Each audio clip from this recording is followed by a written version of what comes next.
கணக்கையும் என் முருக பெருமாளே நீ தீண்டு வைக்க வருவையப்பா. கணக்கையும் நீ ஆட்டி வைக்க வந்தவன்டா. ஆதியான முருக பெருமாளும் பால் கொண்ட பாப்பாத்தி இறங்கிடம்மா இந்த பொந்தியிலே.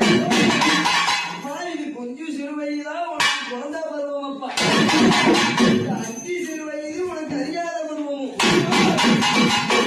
வேலையில 10 கோடி தப்பையும் 6 கோடி பிணையும் அறிவோர்களை செய்திருந்தாலும் இந்த தப்பு செய்திருந்தாலும் ஒரு கையில கொடுத்தாலும் இருக்கையில வாங்க வேண்டும்.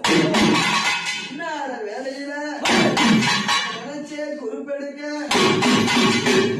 அறியக்கூடாதப்பா. இந்த முகம் போனாலும் தங்க முகமாகவே இருக்க வேண்டும். கூட்டம் குறையாத கொண்ட முகவாராத இந்த பழனிமலை சன்னதி எவ்வாறு வளைகிறதோ இது போலவே இப்பிடமும் வளர வேணும்.